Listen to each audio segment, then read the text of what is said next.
बहुत समय पहले बिहार के एक छोटे से गांव में हरीराम नाम का गरीब किसान रहता था। उसके पास जमीन बहुत कम थी, सिर्फ आधा बीघा खेत। घर में बूढ़ी माँ, पत्नी और 2 छोटे बच्चे थे।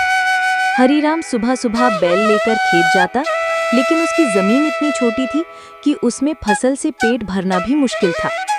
बारिश ठीक से न हो तो पूरा साल भूखों गुजर जाता। एक साल ऐसा आया जब भयंकर सूखा पड़ा।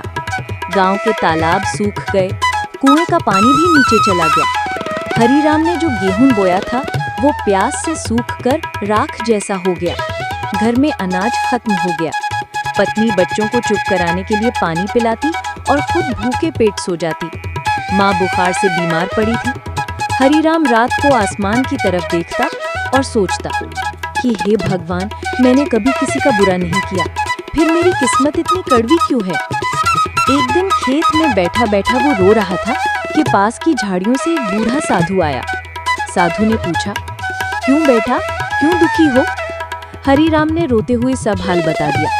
साधु ने मुस्कुराकर कहा, बेटा, दुख हमेशा नहीं रहता। मैं तुझे एक बात बताता हूँ, उसे अपनाना, फिर देखना किस्मत बदल जाएगी। तू आज से मेहनत के साथ साथ गांव के लोगों की मदद करना शुरू कर। हरीराम को साधु की बात अजीब लगी, लेकिन उसने ठान लिया कि वो कोशिश जरूर करेगा।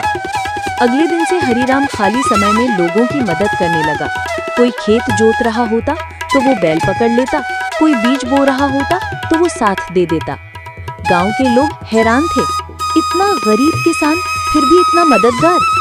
धीरे धीरे सब गांव वाले भी उसकी मदद करने लगे।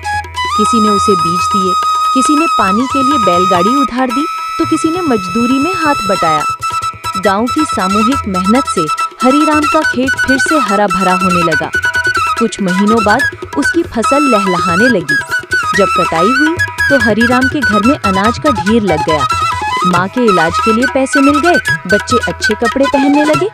लेकिन सबसे बड़ी बात ये हुई कि गांव के लोग उसे बहुत मान देने लगे। वे कहते, हरीराम ने हमें सिखाया कि मिलजुल कर मेहनत करने से कोई भी मुश्किल आसान हो सकती है।